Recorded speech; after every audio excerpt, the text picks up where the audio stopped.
Back when I was a young child, I remember one Daffy Duck cartoon that saw him as a pastiche of Buck Rogers from the 25th century, called Duck Dodgers in the 24th and one-half century.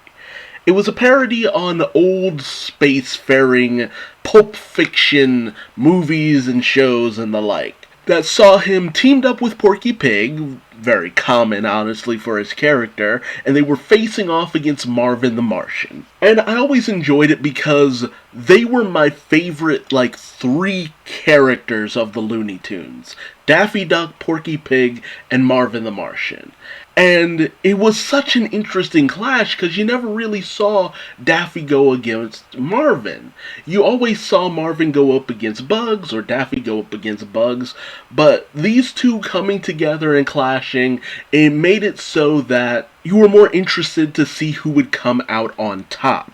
They were fighting over this specific element found on Planet X, and they had this loony back and forth, getting one over on each other here and there, and ultimately the planet just blows up, and there's just one scrap of land left that Daffy tries to claim for himself. It was typical Looney Tunes fashion. Daffy was incompetent, but played towards being the ultimate strategic mastermind. Porky, the eager young space cadet, who was the only real competent one, and Marvin, who just did his usual Marvin the Martian thing. Imagine my surprise when I'm in my mid to early teens, and suddenly there's a whole show based around that premise. The Duck Dodgers persona given a little bit more credibility, but still played for the same kind of laughs that you saw in the short. It's just now they're taking every kind of space-faring concept and just rolling it into one series. They play it both straight and still for laughs, and still manage to make this ungodly well put together series that I love to death. One of my all-time favorite Looney Tunes adaptations out there. It went from me seeing it as a parody and actually seeing it as its own thing. From the theme song sang by Tom Jones, which, my god, one of my earliest moments of growing to like an older singer who was more popular a little bit before my time. And it always helps that Tom Jones just embraces this kind of stuff. But man, the theme song just drew me in from jump. And the whole premise of Duck Dodgers was frozen way back when, and now he's been thawed out in the present day of the 24th and one-half century. And for some reason, he's been put in charge of this mission to go out and protect the galaxy at every turn.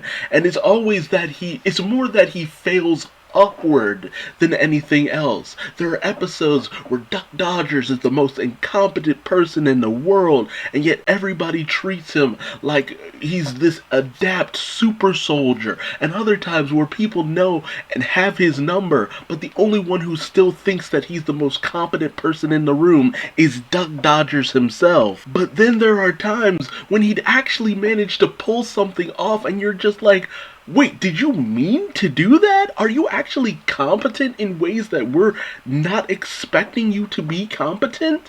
I loved that dynamic. But of course you had the downsides too.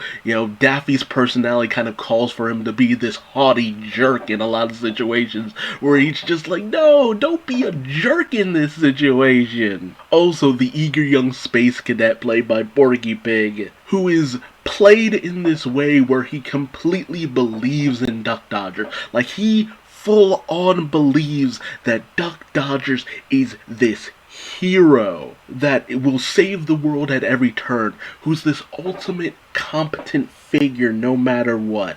But it's usually half the time it's the cadet who completely manages to succeed where Duck Dodgers fails. They kept the core elements of the original short, but just added a little bit more onto it.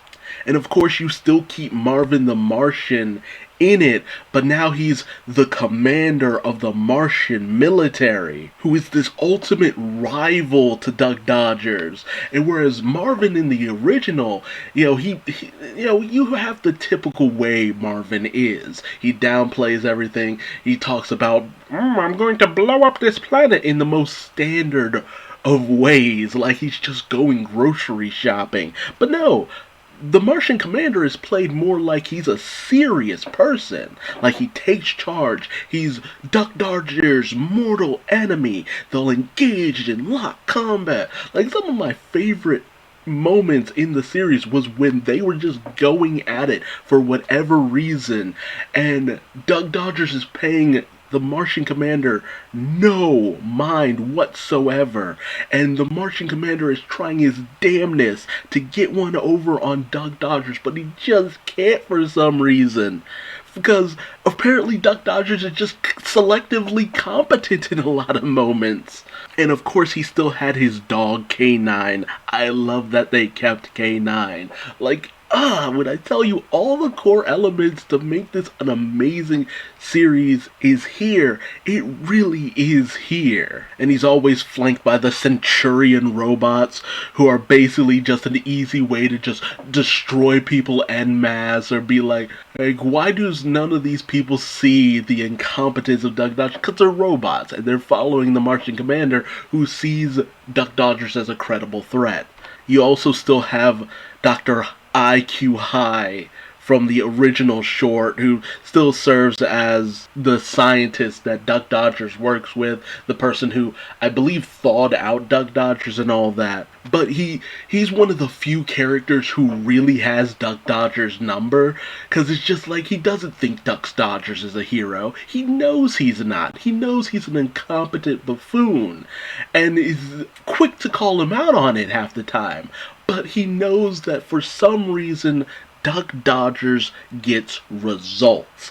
Time and time and time again, Duck Dodgers gets results and saves the galaxy from the Martian invasion. And that's all that matters to him half the time.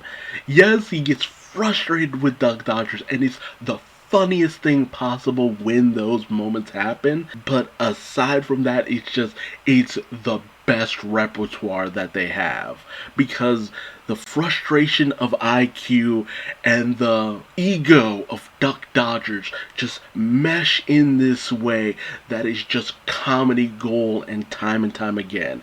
And of course I had to save the best for last, and that is the Martian Queen, Queen Tyranny. My God, she is a silhouette, basically, but my God, she's drawn in the most smoking hot way imaginable. I'm sorry, this is gonna be me thirsting over a cartoon character, so get out now, but my God, the way they draw her and the outfit that they put her in is like John Carpenter of Mars, like barely anything, with the sexy slave Leia-esque outfit. And sometimes they even put her in like skin tight like outfits and stuff like that, and it is just the most what the hell moments, because she's so into Duck Dodgers. She is so into him, and he could not care less most of the time, and that drives her wild. And it was never helped that she had the same voice actress as Nani from Lilo and Stitch, because I also had a big crush on Nani too. So it's just like, everything about her was so fantastic, and she was a badass too. Like, there were plenty of moments where they just let her just go wild and get into these action scenes and not just be simply eye candy for the most part, but I mean, they've put her in dresses and bodysuits, and I think there was even a moment where she was just like in a towel or something. Like, when I tell you, do not Google this woman, cause what you find is just the most depraved shit imaginable. Like, this woman is like the sexual awakening for every deviant out there. Deviant art was just filled to the brim with nothing but the most lewd things imaginable when it came to this woman. And the creators had to have known what they were doing, because there's no way they didn't. Like, Queen Tyranny was a look for the ages, and she is definitely just sorely missed. Like, the team behind this was on point. And my only gripe with the series was that by the time it reached the third season, it was kind of obvious they were played out on what they wanted to do with this series. Like, they played the gauntlet when it came to this series. Wrote every concept imaginable. And by the time they reached the end, it was just like, yeah, we've got nothing left. Because it was not made to be taken seriously. And without having that, they played every angle you could for the Martian Queen, Martian Commander, the Cadet, Dodgers himself. Everyone had just run the gauntlet of everything you could do with their personality types without making this overly bloated and unnecessary. And at 3 seasons, 13 episodes each, it's just like, yeah, that seems about right. You know, it didn't overstay its welcome. They never went too far. Even had a friggin' Green Lantern crossover for the most part, which took me by surprise. The Green Lantern, which gets referenced from time to time. But it was a fun series. I loved it to death. And in my waking hours, sometimes I just think of it through the theme song. Or, you know, Queen Tyranny. But, you know, it just really was a fun, creative series that by all means should not have worked in the slightest for as long as it did. But it came, it did its thing, it was hilarious, it was fun, it ended up being much beloved, and it went off into that wild edge of space to just be a legend for all time. And that's what it is. The legend of Duck Dodgers will always live on in the hearts of the people who watched it during that magical time. Because it shouldn't have worked, but it did. And we will always be grateful for that. But tell me, do you remember Duck Dodgers? Did you have the same love for it that I did? Or were you just not interested in it whatsoever? Did you only watch a few episodes and drop off? Let me know in the comments section below. Were you drawn into this series that never should have been, but we're glad it was? Or did you give it a hard pass? Let me know in the comment section below. And until next time, I've been Duuz-Diz-Din, and I will see you later. Bye-bye.